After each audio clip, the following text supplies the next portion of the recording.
अस्सलाम वालेकुम वरहमतुल्लाहि वबरकातुहू। चलो शुरू करते हैं कहानी का अगला हिस्सा। अब तुम मेरा दिमाग ख़राब कर रहे हो, चुपचाप बताओ सब सच सच।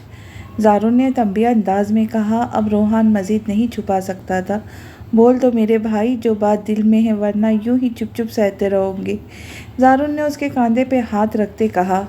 रोहान अपनी जगह से खड़ा हुआ। कमाल हैदर ने इतनी आसानी से हमारा काम इसलिए किया है, उसकी डिमांड है। और रोहान ने शुरू से लेकर आखिर तक सारी बात बता दी ज़ारून को। आयरा से कोर्ट मैरिज से साइन से लेकर कमाल साहब की शराइत तक उसे आयरा को अपनाना होगा। रोहान, तुम्हारा दिमाग तो ख़राब नहीं हो गया? ये क्या कर दिया तुमने? भाड़ में जाती कंपनी। तुम अपना और जोया का रिश्ता तो दांव पर ना लगाते। ज़ारून का तो मीटर ही घूम गया था इसके इंकशाफ पे। मैं क्या करता? डैड परेशानी मुझसे नहीं देखी गई। ये मैंने उनके लिए किया है। रोहान अफसरदा होते का।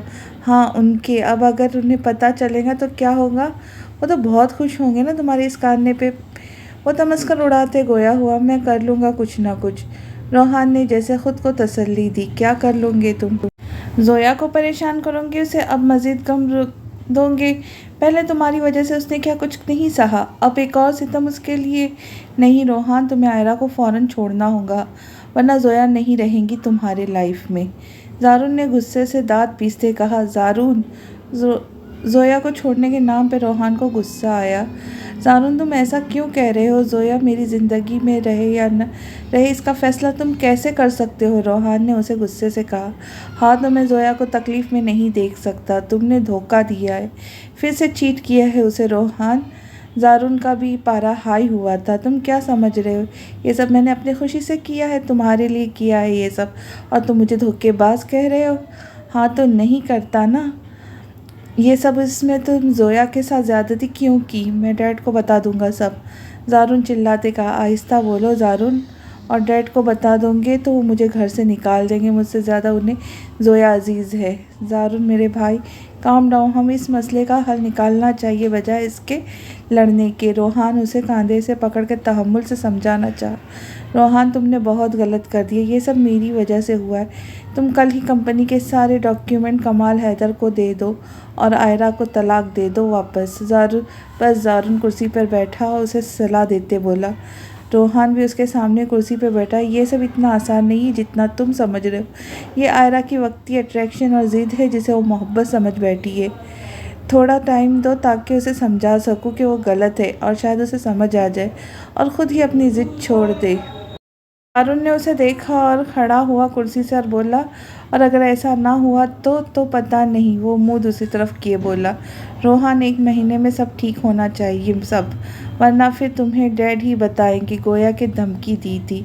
और वो फिर रुका नहीं था, वहाँ से चला गया। रोहान की बेसुकीनी में मज़ीद इजाफा ही हुआ था। मैं भी जोया की खुशी ही चाहता हूँ। कब उसे तकलीफ़ दी है? अब ज़्यादा से ज़्यादा उसे खुश रखने की कोशिश की है। ज़ारून अपने कमरे के बेड पे बैठ क्राउन के साथ टेक लगाए बैठा था। उसे रोहान की गई हिमाकत पे गुस्सा आ रहा था। वो ऐसा कैसे कर सकता है? चाची को कितना दुख होगा, ज़ोया को कितनी तकलीफ़ होगी, और डैड पे क्या गुजरेंगी उन पे। काश कि रोहान एक बार मुझसे पूछ लेता। मैं कभी ना करने देता उसे ऐसा। ज़ारून को ख्यालों में खोया देख जरताज ने उसे आवाज़ दी। ज़ारून। हाँ। उसने चौंक कर जरताज की तरफ देखा। हाँ क्या हुआ है? कुछ नहीं हुआ, बस तुम्हें देख रही थी। कोई टेंशन है? नहीं कोई टेंशन नहीं है, बस कल के बारे में सोच रहा था। ऑफिस का काम का बर्डन काफ़ी बढ़ गया है। तुम लाइट ऑफ कर दो, मुझे सोना है।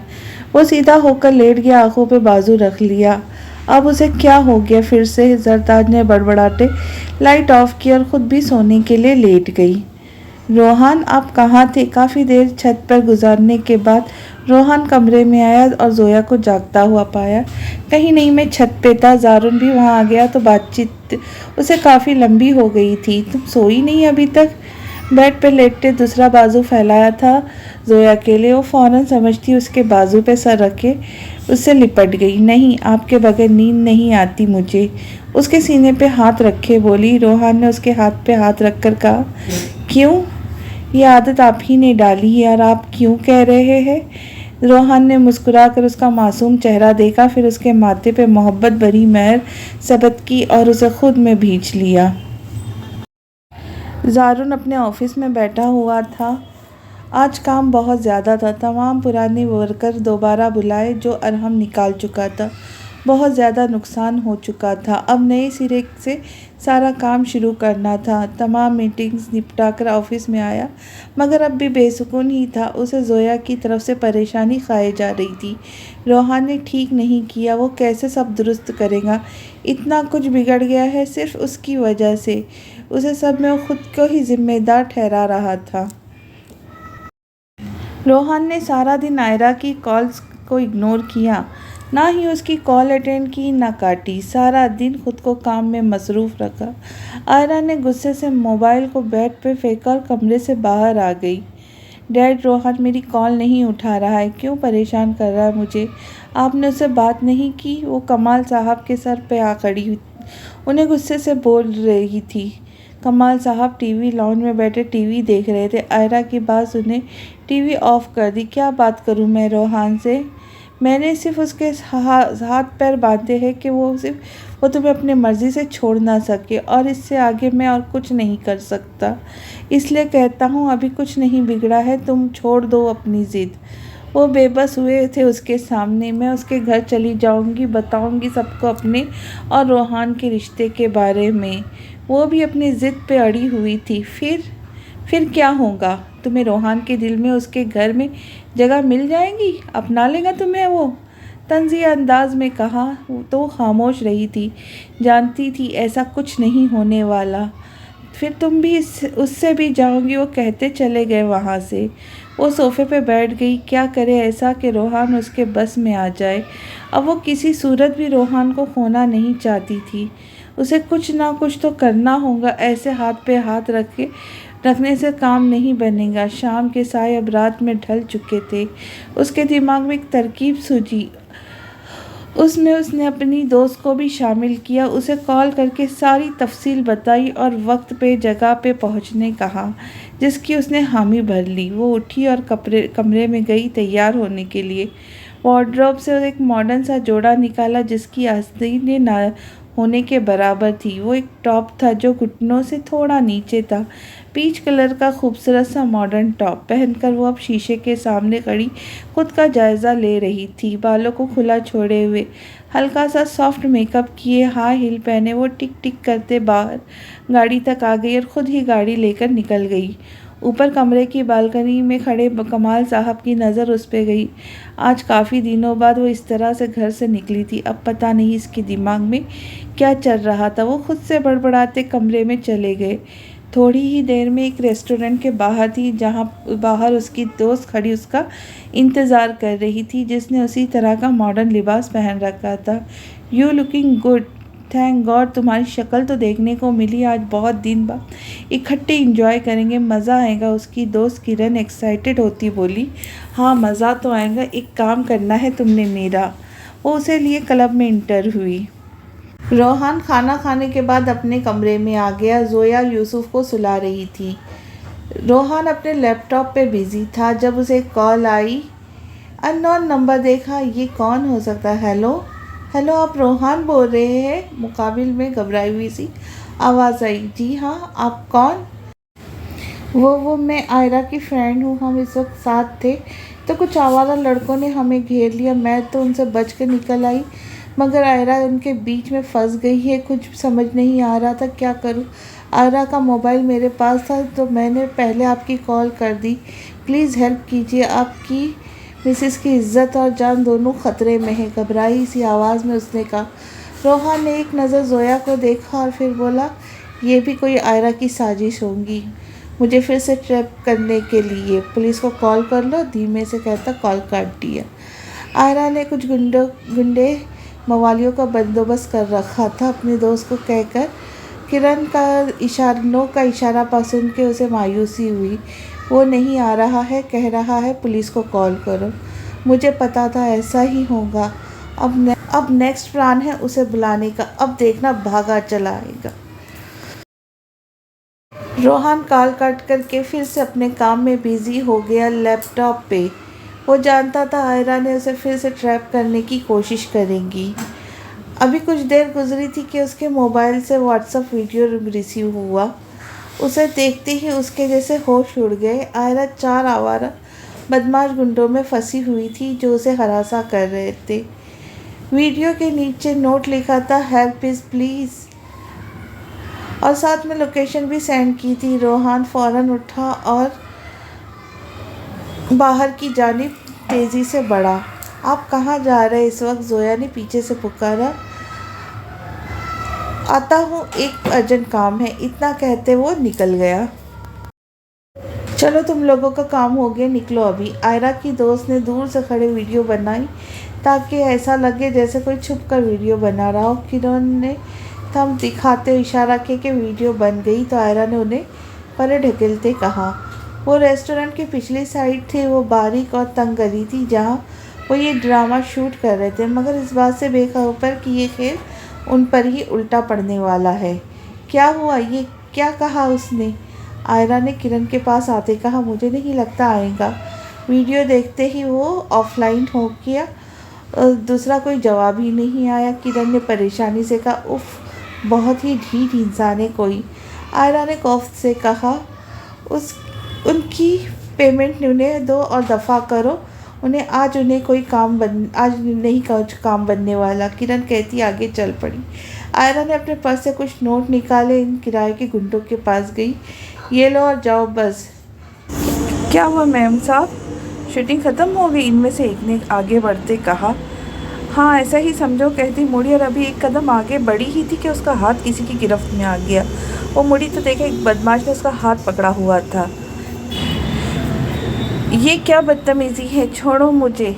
आयरा को इस वक्त शदीद खौफ आया उनसे, मगर नीडर बनती खुद को छुड़ावाती बोली, अरे मेम साहब, नकली रेप करने का हम पैसा लेता मगर असली रेप फ्री में करता। हा हा हा। इस आवारा बदमाश ने अपने पीले पीले दांतों की नुमाइश करते कहा। आयरा की जान तो हलक में आई थी। छोड़ो मुझे किरण, किरण हेल्प मी, बचाओ मुझे, वो चिल्लाई थी। किरण अपनी ध्यान में आगे बढ़ी थी मगर आयरा के चिल्लाने की आवाज़ सुनते ही पीछे मुड़ी तो उसकी आंखें उबल कर बाहर आ गई।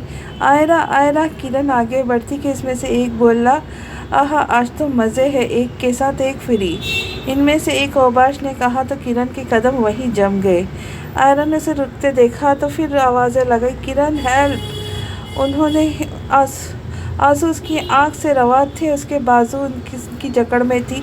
खुद को छुड़वाती ही हलकान हो रही थी। ले चलो इस गाड़ी में। वो उसे घसीटते हुए ले जाने लगे थे। प्लीज़ छोड़ो मुझे तुम जितने पैसे कहोगे मैं उतने दे दूँगी तुम्हें, प्लीज़ छोड़ दो। वो गिड़गिड़ा रही थी। उसकी जकड़ में से उसे खींचते हुए ले जा रहे थे। पैसे से ज़्यादा कीमती तो तुम हो हमारे लिए लड़की, एक ने खबासत से कहा। एक पुरानी सी खटारा वैन तक पहुंचते उसका दरवाज़ा खोलते ज़बरदस्ती इसमें डालने की कोशिश कर ले। नहीं, छोड़ दो मुझे, अल्लाह का वास्ता है, छोड़ दो।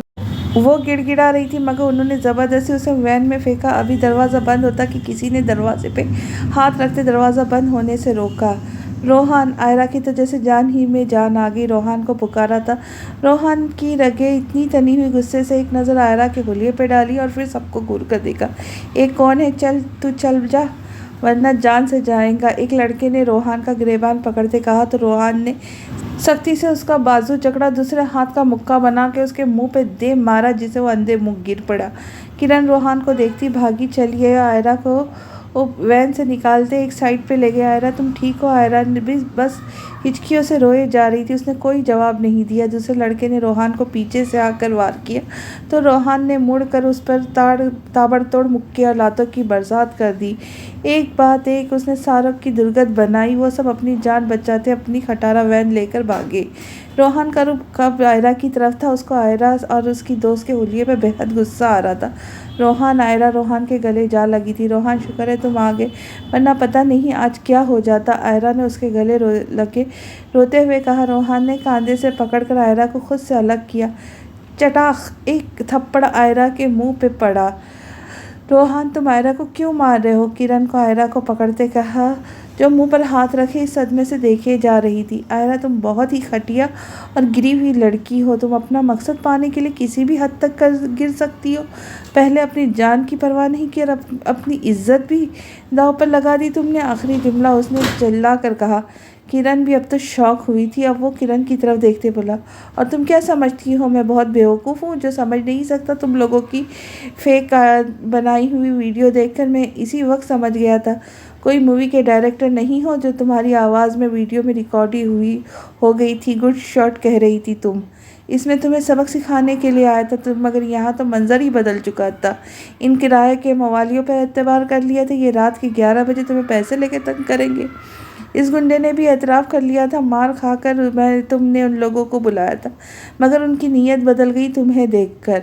रोहान बोल रहा था और वो दोनों सुन रही सी खड़ी थी, अपनी गलती पे नादिम थी। आयरा सर झुकाए खड़ी आंसू बहाए जा रही थी। क्या चाहती हो अब तुम? तुम्हें जो शौक है चढ़ा हुआ है ना, वो भी मैं पूरा कर देता हूँ। इस होटल में भी कमरे बने हुए, आ जाओ। आयरा का हाथ पकड़ते रोहान आगे बढ़ा। रोहान, छोड़ो आयरा को। रोहान की बातों का मफ़हूम समझते किरण ने आगे बढ़ते आयरा का हाथ पकड़ लिया। आयरा भी शौक थी रोहान की बातों पे। तुम जाओ, अब तुम्हारा काम ख़त्म हो गया। रोहान ने उसे हाथ से इशारा करते कहा, तुम ऐसा नहीं कर सकते। वो पहले ही बहुत डर गई, ये सदमा में है। प्लीज़ तुम सॉरी बोलती हूँ मैं, ये सारी प्लानिंग मेरी थी, वो बेकसूर है।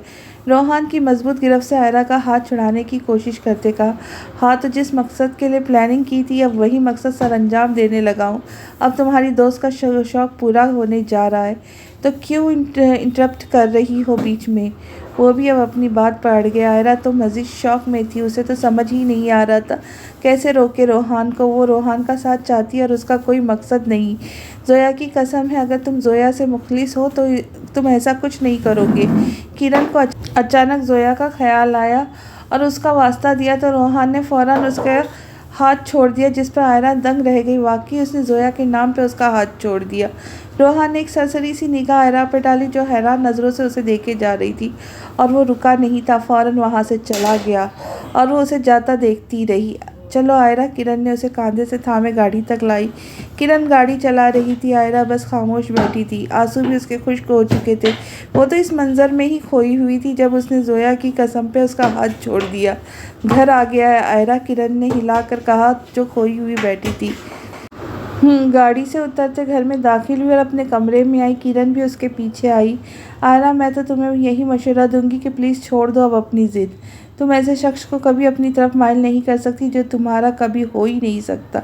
वो तुम्हारी अधूरी मोहब्बत है जो कभी पूरी नहीं हो सकती।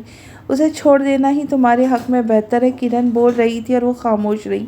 वो कुछ ना बोली तो उठकर चली गई। रोहान कमरे में आया तो जोया सो चुकी थी। वो गुस्से में क्या करने जा रहा था आयरा के साथ? उसकी ज़िंदगी में सिर्फ़ और सिर्फ जोया है और कोई भी नहीं। उसे अब जल्द अज जल्द आयरा से इस कागजी रिश्ते को ख़त्म करना होगा।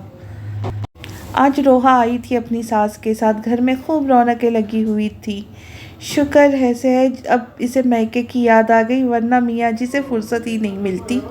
जरताज ने रोहा को छेड़ते कहा, तो तुम आ जाती मिलने, तुम्हारी भी तो फुप्पू का घर है। पीछे बैठी फुप्पू ने भी उसके कान खींचे। हाँ तो फुप्पू वो, हाँ दो जवाब, अब जवाब तुम। फुप्पू बहुत परेशान किया हुआ था इसने फ़ोन पे, आती नहीं हूँ आती नहीं हूँ। रोहा ने भी मज़ीद मसाला लगाया। फुप्पू मेरी तबीयत ठीक नहीं थी, 2 माह की हुई है ज़ारा, छोटी बच्ची के साथ सफ़र कैसे कर सकती थी मैं? जरताज अपनी सफाई पेश करती बोली, हाँ तो इसके मियाँ के पास भी वक्त नहीं है, इसलिए बच्ची को मैं खुद ले आएगी मिलवाने। ओ फुप्पू, वाह फुप्पू, मुझे तो लगा था अब आप सास के रूप धार चुकी होगी, मगर यहाँ तो गंगा उल्टी बह रही है। और इस निकम्मे के पास इतना भी क्या काम आ गया? मसरूफियत ही नहीं ख़त्म हो रही थी।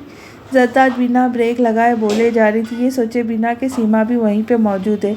जरताज, अपनी ज़बान को काबू में रखो। और कितनी बार कहा है उमार का नाम अब तमीज़ से लिया करो। वो रोहा का शौहर है। वो जरताज की ज़बान दांतों तले आई थी। रोहा ने बड़ी मुश्किल से अपनी हंसी को कंट्रोल की थी। जोया सबके लिए चाय बनाकर लाई।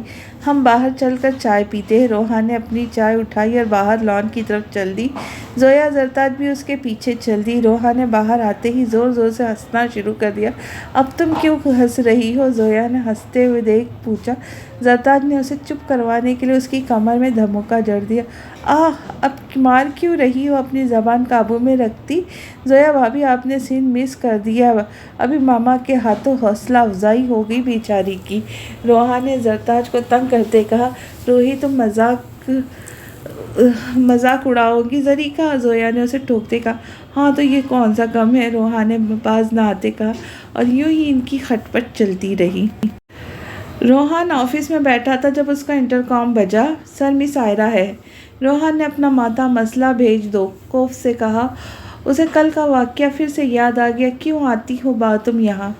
मुझे तुम्हारी शक्ल नहीं देखनी, जानती हूँ, बस आखिरी बार तुमसे मिलने आई हूँ। वो उसके सामने आती बोली। आखिरी बार वाली बात पे उसने सर उठाकर देखा उसे। हैरान मत हो, सच कह रही हूँ, मुझे एहसास हो चुका है इस बात का कि मैं गलत थी। मैंने हर तरह से तुम्हें आजमा लिया। जोया की मोहब्बत तुम पे हर तरह से काबिज आ चुकी है। मेरा तरीका गलत हो मगर नीयत नहीं। आज इस बेनाम रिश्ते से आज़ादी देने आई हूँ मैं तुम्हें। एक कागज़ अपने पर्स से निकालते उसके सामने रखे। रोहन बस उसे ही देखे जा रहा था। फिर सामने रखे कागज़ उठाए। वो डाइवोर्स पेपर्स थे। हैरान नज़रों से आयरा की जानिब देखा। तुम फिक्र मत करो, डैड से होने का कॉन्ट्रैक्ट पेपर्स मैंने देख लिए थे। वो भी यही चाहते थे कि मैं अपनी ज़िद छोड़ दूँ, मगर अगर मैं उनसे कहूँगी तो मैंने खुद तुम्हें छोड़ा है तो कुछ नहीं करेंगे। ये सब उन्होंने मेरे गुस्से के आगे मजबूर होकर किया था। वो मुझसे बहुत प्यार करते, इसलिए मेरी खुशी चाहते, मगर इस पर तो वो राज़ी भी नहीं थे। साइन करो, अब इसमें मेरी कोई साजिश नहीं। वो कहकर चुप हुई। अब आज उसकी आवाज़ में, चेहरे में उदासी थी। अच्छा है, तुम्हें एहसास तो हुआ, देर से ही सही। यही सब पहले सोच लेती तो आज ये नौबत ना थी। मैंने तुम्हें दोस्त समझा था मगर तुम जज्बात में कहाँ से कहाँ निकल गई। रोहन ने पेपर्स उठाते उन पर साइन कर दिया। शुक्रिया। आयरा ने आए उसके सामने से पेपर्स उठाया, दरवाजे की जानिब बढ़ी, फिर मुड़कर पीछे देखा, बोला, मगर मैं तुमसे मोहब्बत कर बैठी। शायद यही मेरी गलती। ये गलती मैं सारी ज़िंदगी करती रहूँगी। उसकी आवाज़ भर्रा गई। वो कहती निकल गई वहाँ से। रोहन के सर से तो जैसे बोझ उतर गया। कितना सुकून महसूस कर रहा था खुद को। मोहब्बत का इल्म नहीं तुम्हें आयरा। मोहब्बत के मायने समझोगी तो खुद को बेवकूफ़ी समझोगी। बाज़ दफ़ा जिससे हम मोहब्बत के दावे कर रहे थे वो हमारी मोहब्बत होती ही नहीं। बरसों पहले ये गलती मैं कर चुका हूँ। जब मुझे अपनी हकीकी मोहब्बत जोया से मिला तो पता चला मोहब्बत किससे कर रहा था। फरेब थी। मेरी असली मोहब्बत मेरी हमसफ़र थी। आज रोहन और जारून भी घर जल्दी आ गए थे। रोहा का सुनते ही घर में रोहा की वजह से काफ़ी रौनक थी। शाम के खाने के बाद सब लोग हॉल में बैठे थे। जारून और रोहन बाहर लॉन में थे। आज काफ़ी फ्रेश से लग रहे हो, लगता है नए लोग रास आ गए। जारून ने तंजिया कहा था। आज दोनों उस दिन के बाद से अब मिल रहे थे। रोहन के चेहरे पे खुशी और इत्मीनान देख जारून ने कहा, बस जोया के ही हमेशा चमचे बने रहना, कभी भाई के भी जज्बात समझ लिया करो। रोहन ने काफ़ी का सिप लेते हुए मुस्कुराते कहा, हम जज्बात बहुत मचल रहे आजकल तुम्हारे, वो जो तो रख के बैठे हो। जारून ने फिर तंज कहा, हाँ तो अब मज़े भी बना ले। तुम क्यों जल रहे हो? कुदरत ने मौके दे ही दिया, फ़ायदा तो उठाना चाहिए ना, घर में भी और बाहर भी। रोहन उसे तंग करते बोला और अपनी हंसी पे मुश्किल से काबू पाया हुआ था। हाँ कर लो मज़े, घर के बाहर के भी। डैडी को बताता हूँ सब कुछ जाकर। अरे जारून भाई, कुछ दिन तो रुक जाओ यहाँ, फिर बता देना। रोहन ने उसके जाते बाजू पकड़ लिया और सामने का, बहुत खूब, और तुम मज़े लेते रहो, मैं चुपचाप देखता रहूँ। जारून का पारा हाई हुआ। हाँ तो मैं खुश हूँ, तुम्हें बुरा लग रहा हूँ? रोहन ने हंसते हुए कहा। जारून ने माथे पे तेवरी चढ़ाते हंसता हुआ देखा। यार तुम भी ना, रोहन ने हंसते हंसते कहा और उससे जारून की शक्ल देखकर मज़ीद हंसी आ रही थी। अच्छा, आज मैं बहुत खुश हूँ, इसलिए नहीं कि अब दो के मज़े लूट रहा हूँ, बल्कि इसलिए कि उस आयरा को डाइवोर्स दे दी है उसने खुद ही ले ली मुझसे। मैंने कहा था ना सब ठीक कर लूँगा, मुझे टाइम दो। और ऐवी जज्बाती बन जाते हो, हमेशा डैड की तरह ही सोचना। बस जोया से ही रिश्ता है तुम लोगों का, मुझसे तो नहीं। वो खफगी से कहता मुड़ गया। सॉरी यार, मुझे गुस्सा आ गया था। ज़ारून ने उसके कंधे पे हाथ रखते कहा, गुस्सा आ गया था। उसका हाथ झटक दिया। बस अब क्या करूं मैं, अब उस लड़की की छोटी बहन भी तो नहीं थी, वरना मैं यूँ एतराज़ ना लगाता। दोनों भाई खुश। वो उसके कंधे पे हाथ डालते मस्का लगाते कहा, खुद के पास नहीं थी इसलिए मेरे पास भी नहीं रहने दी। बहुत प्यारी थी यार। वो उसे देखते एक आँख दबाते बोला तो दोनों कह लगाते हंस दिए। ये तुम्हारा बहुत ही अच्छा फैसला, मैं बहुत खुश हूँ। तुम्हें एहसास हो गया है रोहान तुम्हारा नहीं हो सकता। अब मेरी मानो तो जल्दी से शादी कर लो अब। कमाल हैदर को जब ज़ायरा ने बताया कि उसकी और रोहान की डाइवोर्स हो गई है तो वो बहुत खुश हुए आयरा की इस फैसले से। नहीं पापा, मैं तो अब इस बारे में सोचना भी नहीं चाहती। फ़िलहाल तो मैं ये मुल्क ही छोड़कर जा रही हूँ वापस अमेरिका खाला जान के पास। उसने कमाल साहब को साफ इनकार कर दिया। मगर बेटा, मैं यहाँ अकेला कैसे रहूँगा तुम्हारे बगैर? ये इतना बड़ा बिजनेस बस सब तुम्हारा ही तो है। वो उसके फैसले से कुछ परेशान से हुए। प्लीज़ पापा, मुझे कुछ स्पेस चाहिए, अभी किसी भी मूड में नहीं हूँ। 1 वीक में बाद मेरी फ़्लाइट कंफर्म होगी। वो कहती रुकी नहीं और अपने कमरे में चली गई। ये तुम्हारी वक्ती परेशानी, दुख नहीं। जल्द ही तुम इस ट्रॉमा से निकल आओगी, कमाल साहब पुरसोच अंदाज में खुद से बोले। रोहा को आए हुए काफ़ी दिन हो गए थे। आज उन्होंने बाहर घूमने का प्लान बनाया हुआ था। शाम का वक्त था।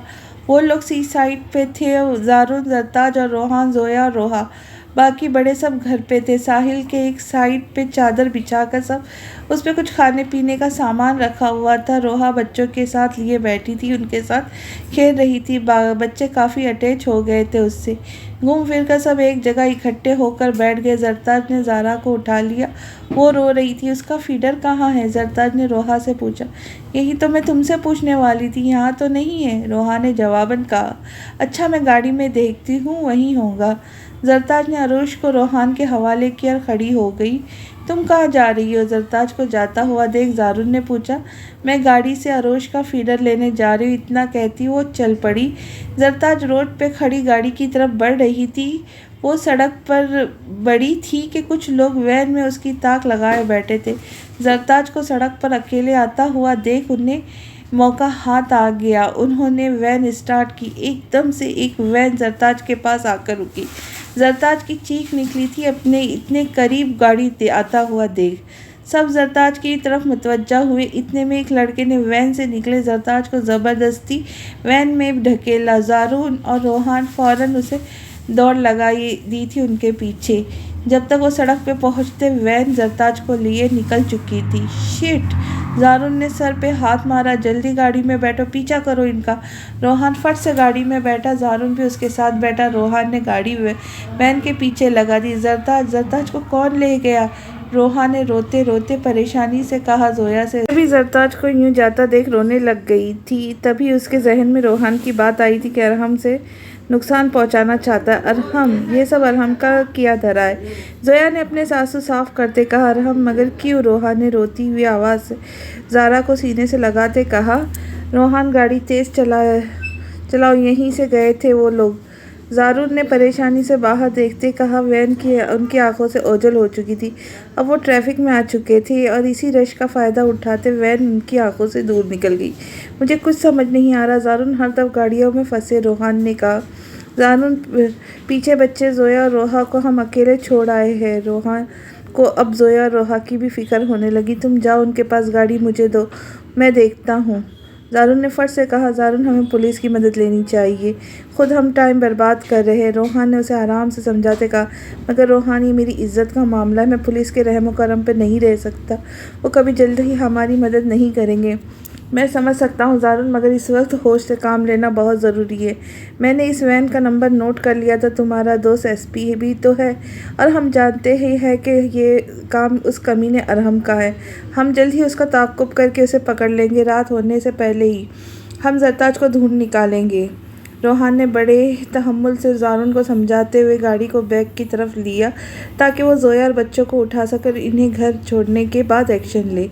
गाड़ी को वापस आता देख दोनों बच्चों को उठाए सड़क पर आ गई। जरताज कहाँ है? गाड़ी खाली देख जोया ने चिल्ला कर कहा। जोया, प्लीज़ गाड़ी में बैठो। रोहा, तुम भी आओ, बैठो, टाइम नहीं है सवाल जवाब का। रोहान ने खिड़की से सर निकाल कर उन्हें गाड़ी में बैठने को कहा। वो बैठ गई। रोहान, प्लीज़ जरी को जल्दी ढूंढो ना। जोया ने पिछली सीट पर बैठे हुए कहा।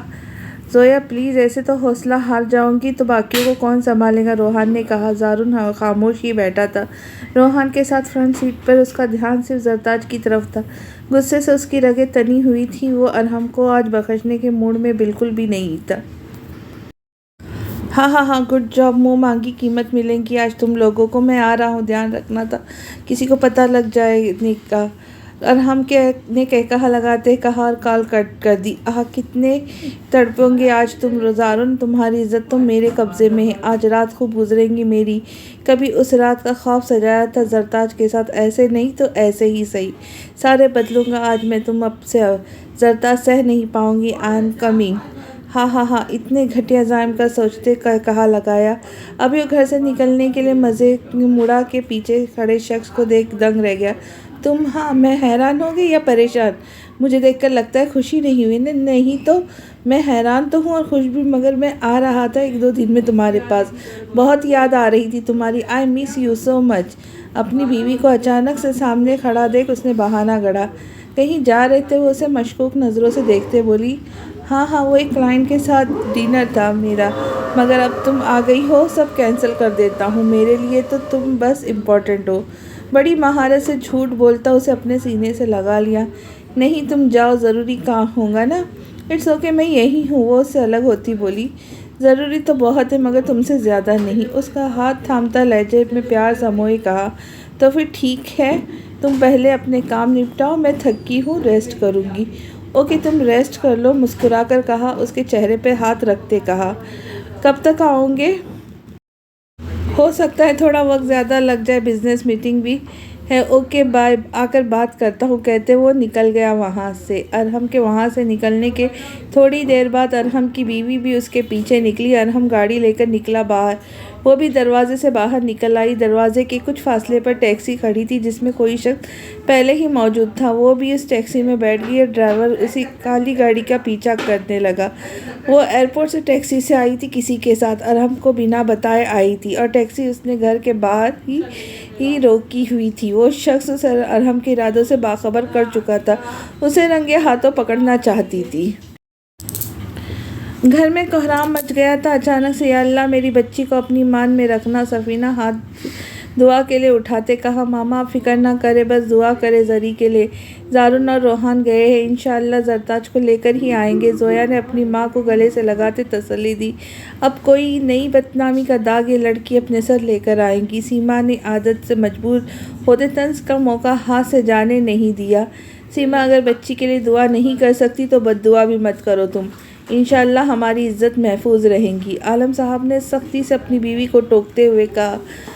मामा प्लीज़ आप जरताज के लिए दुआ करें, उसकी छोटी छोटी बच्चियाँ है, उसे कुछ ना हो। रोहा ने भी रोते हुए कहा। उसे जरताज की बहुत फिक्र हो रही थी, ना जाने किस हाल में होंगी। और जारून इस वक्त पुलिस स्टेशन में बैठे थे। अगर ऐसा ख़तरा था तो आप लोगों को पहले बताना चाहिए था, हम उस पर नज़र रखकर उसकी कार्रवाई को बहुत पहले ही रोक चुके होते। जारून तुम फिक्र ना करो, हम इस घटिया इंसान को बहुत जल्द ढूंढ निकालेंगे। लगता है पिछली मार भूल गया, मगर तुम फिक्र ना करो, अब ऐसी मार मारूंगा कि सारी ज़िंदगी नहीं भूले, और भूल कर भी कभी तुम्हारे आसपास भी नहीं भटकेगा। एसपी, जो कि जारून का दोस्त भी था, उसे तसल्ली देते हुए कहा। ज़िंदगी रहेगी तो भटकेगा ना। एक बार मेरे हाथ लग जाए सीधे कब्र में उतारूंगा। जारून ने तैश में आते चिल्लाते कहा। जारून होश में आओ, सज़ा देने का काम कानून का है, वो बच नहीं पाएगा कानून के हाथों से। वो कोई प्रोफेशनल किडनैपर नहीं है। उसकी लोकेशन अभी ट्रेस हो जाएगी। यहाँ जहाँ उसकी लोकेशन ट्रेस होगी वहीं जरताज होंगी। उसका नंबर हासिल कर लिया है, अभी उसकी लोकेशन भी ट्रेस हो रही है। तुम ज़रा अपने गुस्से को काबू में रखो। एसपी ने उसे पुरसुकून करते कहा। सर, लोकेशन ट्रेस हो गई है। हवलदार फ़ौरन भागा चला आया। देखा, चलो मेरे साथ, और जारून तुम कंट्रोल में रखना खुद को। एसपी ने अपनी पिस्टल उठाते पॉकेट में रखते कहा। जारून की नज़र उसकी पिस्टल पे ही थी।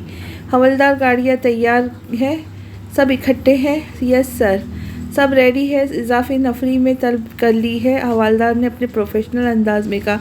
Good, let's go. चलो, जारून और रोहान हमारे साथ। वो लोग भी पुलिस वैन में बैठ गए। रास्ते से इतनी सारी गाड़ियाँ, पुलिस की गाड़ियाँ गुजर रही थी। आयरा अपनी गाड़ी में बैठी सारी गाड़ियाँ गुजरता देख रही थी। अचानक उसकी एक वैन पे नज़र पड़ी थी, जहाँ रोहान फ्रंट सीट पे इंस्पेक्टर के साथ बैठा हुआ उसे नज़र आया। रोहान कोई प्रॉब्लम ना हो गई हो उसके साथ, आयरा परेशानी से सोचा। वो एक वीरान से इलाके में दाखिल हुआ, जहाँ एक बिल्डिंग ज़ेरे तामीर थी। रात होने के बाद कंस्ट्रक्शन का काम बंद था। उसके ही पीछे अरहम की बीवी टैक्सी के साथ आई। उसने टैक्सी पीछे ही रोक दी ताकि वो उसकी नज़र में ना आ जाए। उन्होंने टैक्सी वाले को पैसे देते उसे रवाना किया और पैदल चलने लगे। अरहम अपनी गाड़ी से उतरकर बिल्डिंग में घुस गया। वो अभी दबे पाँव उसके पीछे थे। जरताज को एक कुर्सी पर बांधा गया था। हाल में पीले बल्ब की रोशनी जल रही थी। वो उस वक्त नीम बेहोशी की हालत में थी।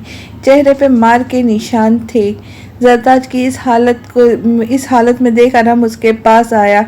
चिच, क्या हालत हो गई बेचारी की। इसका चेहरा अपने हाथों से पकड़ते ऊंचा किया।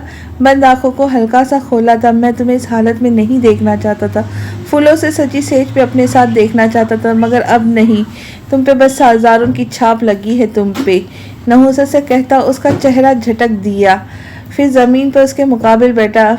मगर आज तुम मेरी बनोगी, ऐसे ना तो फिर इस तरह ही सही। शैतानी इरादे जाहिर करते शैतानियत से मुस्कुराया। जरताज ने पूरी आंखें खोलकर उसकी तरफ देखा। मुंह पर पट्टी लगी होने के बाद वो बोल नहीं पा रही थी, मगर अपने आप को रस्सियों के जकड़ से छुड़ाने की भरपूर कोशिश कर रही थी ताकि उसका मुंह नोच ले।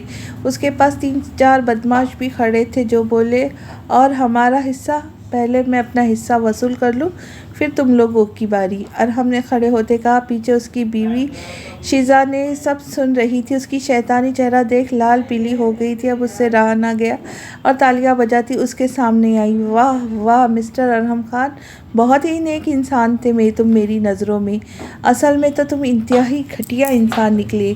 तुम यहाँ क्या कर रही हो? लाल रंगारा आंखों से उसे घूरते बजाय शर्मिंदा होने के अकड़ते कहा। तुम्हारा मकरू और फरेबी चेहरा देखने के लिए यहाँ आई हूँ। तुम क्या समझते हो मैं तुमसे अनजान हूँ? छोड़ो इस लड़की को, वरना मैं पुलिस को बुला लूँगी, उसे धमकाते कहा। अच्छा तो तुम इस काबुल रहोगी तब ना, तुम्हारा किस्सा भी मैं यहीं तमाम कर देता हूँ। किसी को क्या पता तुम कहाँ हो, और तुम्हारी सारी जायदाद भी मेरी। तुम्हारे नाम का कोई छोटा सा ट्रस्ट बनवाऊंगा। हाँ हाँ हाँ, अच्छा ये तुम्हारी खामख्याली है, मैं इसका भी बंदोबस्त कर चुकी हूँ। अगर मुझे कुछ हुआ तो मेरी सारी प्रॉपर्टी ट्रस्ट को चली जाएंगी। दुबई वाली तो सारी प्रॉपर्टी ट्रस्ट को दे आई हूँ, यहाँ की भी चली जाएंगी। अरहम के तो जैसे पानी फिर गया। उसे गुस्सा तो बहुत आया। कोई बात नहीं, मुझे भी बस अपना मकसद पूरा करना था, मैं आज पूरा करने जा रहा। मगर जिंदा तुम भी नहीं रहोगी, क्योंकि तुम्हारी ज़िंदगी मेरे लिए ख़तरा है। अरहम ने कहते ही पिस्टल उस पर तान दी। दूसरे ही लम्हे एक फायर गूंजा। आसिफ जो अरहम की बीवी को यहाँ तक लाया था, मगर सामने नहीं आया, छुपा हुआ था। उसने मोबाइल के ज़रिए वीडियो रिकॉर्ड कर ली, मगर उसे ये उम्मीद नहीं थी अरहम उसे जान से मार डालेगा। अरहम की बीवी की लाश ज़मीन पर पड़ी थी। जरताज की आंखें उबल कर बाहर आई थी। ज़मीन पे गिरी हुई खून से लथपथ इस औरत की लाश देख उसके साथ खड़े दूसरे लड़कों को भी होश उड़े थे। बॉस ये क्या कर दिया, मार दिया इसे? उस एक ने कपकपाते लहजे में कहा। बदमाश हो के डर रहे हो, हद है। खोलो इस लड़की को, अब इसकी बारी है। और हमने जरताज की तरफ इशारा करते कहा। अभी लड़का जरताज की तरफ बढ़ा ही था कि वह हर तरफ पुलिस का सायरन गूंजने लगा। पुलिस? वो सब इधर उधर भागे थे, सिवाय अरहम के। परेशान तो वो भी हुआ, मगर जरताज को देख रहे मकरू हंसा। वो उसी के ज़रिए इससे निकलेगा यहाँ से। जरताज की जैसे जान में जान आई थी। उसने शुक्र किया था कि बचने की उम्मीद निकली, मगर ज़मीन पर पड़े उस बेजान वजूद पर तरस आया जो उसकी वजह से जान से गई। अरहम ने जरताज के सर पे पिस्टल तान उसके हाथ खोल दिए। अगर तुम अपनी जगह से 1 इंच भी हिली तो इसी तरह तुम्हें भी नहीं बख्शूंगा। वो इस वक्त एक हैवान का रूप धार चुका था, जिसे इंसानियत की कोई कदर नहीं रही थी। अरहम गेम इज़ ओवर, अपने आप को पुलिस के हवाले कर दो। सारे पुलिस एहलकार के साथ उसके सर पर आते एसपी ने कहा। नहीं इंस्पेक्टर, अगर किसी ने पास आने की कोशिश की तो मैं इसे जान से मार दूंगा। जरताज पर पिस्तौल ताने खड़ा हुआ। सर वो देखे ज़मीन पे। ऐसे में सिपाही ने ज़मीन की तरफ इशारा करते कहा, oh my god, check it, she is alive. SP ने अफसोस से कहा, सर शी इज़ डेड। एक हवलदार ने नब्ज़ चेक करते कहा। अरहम यू बास्टर्ड, तुम कानून से नहीं बच सकते अब। तुम्हें तो डील केस में तो डबल केस में अंदर करूँगा, वो एक कत्ल और दूसरा अगवा का। तख्तादार पे लटकाऊंगा तुम्हें। हा हा हा, पकड़ सकोगे तब ना मुझे यहाँ से जाने दिया जाए, वरना इसका गेम ख़त्म कर दूंगा। जरताज के सर पर पिस्तौल रखते उसे कुर्सी से खींच कर खड़ा कर लिया। हटे, स्टॉप, लड़की को छोड़ो। नो, लिव मी, पीछे हटो सब। वो जरताज को अपने साथ लिए आगे बढ़ रहा था। रुक जाओ अरहम, वरना। अभी वो बोल रहा था, एक फायर की आवाज़ गूंजी और जरताज जोरदार चीख बरामद हुई। सभी हक्का बक्का खड़े थे। रुक जाओ अरहम, वरना। अभी वो बोल रहा था, एक फायर की आवाज़ गूंजी और जोरदार चीख बरामद हुई। सभी हक्का बक्का खड़े थे। अरहम के सीने से खून के फव्वारे उबल रहे थे। उसकी आंखें वहशत से फैल गई थी और अगले ही पल ज़मीन बोस हो गया। बंद होती आंखों से जारून का धुंधला चेहरा नजर आया था, जो गन लिए खड़ा था, और फिर उसकी आंखें हमेशा के लिए बंद हो गई। जरताज का भी सर चकराने लगा। ये मंजर देखती बेहोश होती ज़मीन पर गिर गई। जारून, रोहान पीछे से भागता हुआ आया था। ये क्या कर दिया तुमने? इसके साथ यही होना चाहिए था। ये लोग इसे यहाँ से जाने दे रहे थे। जारून ने सुर्ख होती आंखों से रोहान को देखते कहा। इंस्पेक्टर ने आगे बढ़ते रुमाल से उसके हाथ से इस्लाहा लिया, दूसरे ने उसके से हथकड़ी लगा लिया। ये क्या कर रहे हो तुम लोग? रोहान ये सब होते देख रहा था। जारून ने कानून हाथ में लिया है, इसे ये सब नहीं करना चाहिए था। एसपी ने आगे बढ़ते कहा। रोहान प्लीज़, मेरी परवाह मत करो, जरताज को देखो, जारून ने कहा। रोहान जरताज की तरफ बढ़ा, जो ज़मीन पर बेहोश पड़ी थी। जरी आके खोलो। जरताज का सर अपने हाथ में लेते वो सर दूसरे हाथ से उसका चेहरा थपथपाया। रोहान भी काफ़ी घबरा चुका था। ये सारी सिचुएशन देखते इतने में उनका पीछा करते आयरा भी वहाँ पहुँच चुकी थी। रोहान के पास आई, फुट से उसके पास बैठी, जो जरताज को होश में लाने की कोशिश कर रहा था। रोहान, क्या है ये सब? ये इसके आसपास का वहशतज़दा मंजर। वो बोली, पुलिस वाला स्ट्रेचर पर लाशें उठा रहे थे। ये जरताज है, मेरी भाभी, ये अगवा हो गई थी। तुम इसे हॉस्पिटल ले जाओ। मेरे भाई को पुलिस ने पकड़ा है क्योंकि उसने उस शख्स को मार दिया जिसने अगवा किया था। मुझे जारून के साथ जाना है। तुम ले जाओगी जरी को? रोहान ने इंतहाई आजिज़ाना कहा। हाँ हाँ, मैं ले जाती हूँ रोहान, तुम फिक्र ना करो। इसे मेरी गाड़ी तक पहुँचाने में हेल्प करो। तुम फिक्र मत करो, आयरा ने तसल्ली देते हुए कहा। रोहान ने जरताज को गोद में उठा गाड़ी तक ले गया। आयरा ने बैक सीट का दरवाज़ा खोला। फट से रोहान ने जरताज जो पिछली सीट पे डाला और आयरा की जानिब। हॉस्पिटल पहुंचते मुझे कॉल कर देना, मैं जोया को भेजता हूँ, ये जोया की बहन है। रोहान जाने लगा, फिर मुड़ा और बोला, थैंक्स। कहानी का लास्ट हिस्सा अगली किस्त में मुलाहिज़ा फरमाएंगे। तब तक के लिए खुश रहे, खुशियाँ बांटे। चैनल मेरी कहानी को लाइक करना ना भूले और चैनल को सब्सक्राइब करना ना भूले। तो मिलते हैं जल्दी। अल्लाह हाफिज़।